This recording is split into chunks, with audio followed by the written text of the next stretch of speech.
আসসালামু আলাইকুম।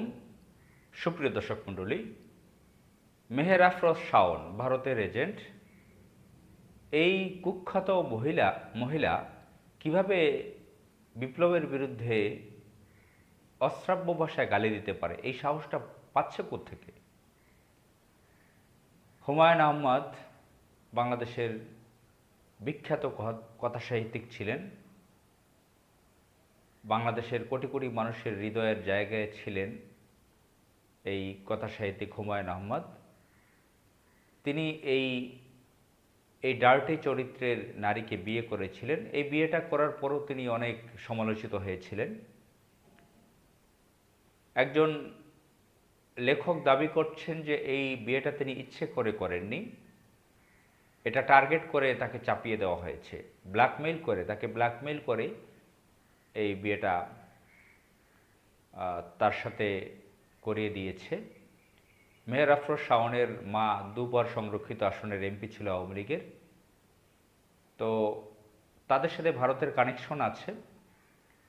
বাংলাদেশের এই কথাসাহিত্যিকের লাইফটা নষ্ট করার জন্য টার্গেট করে এই কুচরিত্রের নারীকে বিয়ে করিয়ে দিয়েছে বলে একজন লেখক সম্প্রতি দাবি করেছেন। আর আমরা তো সকলেই জানি, আপনারাও জানেন, যে বাংলাদেশের যারা ছোট গল্প পড়তো, উপন্যাস পড়তো, এই ধরনের বই যারা পড়তো, কলকাতা কেন্দ্রিক লেখকদের বই পড়তো, এখন বাংলাদেশিটা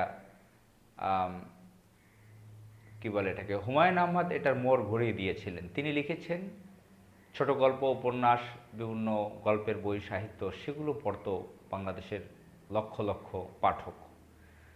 তো কলকাতা থেকে ঘুরিয়ে বাংলাদেশ কেন্দ্রিক করেছিলেন হুমায়ুন আহমদ। এই জন্য হুমায়ুন আহমদ ভারতের কাছে ছিল এক ধরনের মহাশত্রু।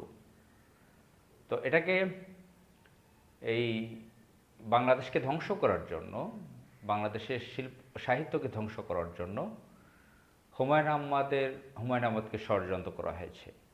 এই মেহের আফরোজ শাওনকে দিয়ে করা হয়েছে। মেহের আফরোজ শাওন ভারতের একদম চিহ্নিত একজন এজেন্ট। 24শে বিপ্লব হয়ে গেছে, শেখ হাসিনা পালিয়ে গেছে দিল্লিতে। এমন অবস্থায়ও এই কুখ্যাত নারী কিভাবে সাহস পাচ্ছে জুলাই বিপ্লবকে নিয়ে অশ্রাব্য ভাষায় গালি দিতে, এবং তাকে সাপোর্ট করতেছে এই সিনেমা জগতের নাটকের সাংবাদিকতার আওয়ামী লীগের পরিচিত মুখগুলো। অনেকে যারা চুপ ছিল 5 আগস্টের পর থেকে অনেকদিন চুপ ছিল, 12 জানুয়ারি 2026-এর নির্বাচনের পরে যেহেতু একটি মেকানিজমের মাধ্যমে, ইঞ্জিনিয়ারিংয়ের মাধ্যমে বিএনপিকে ক্ষমতায় বসানো হয়েছে, এবং এই বিএনপিটা আওয়ামী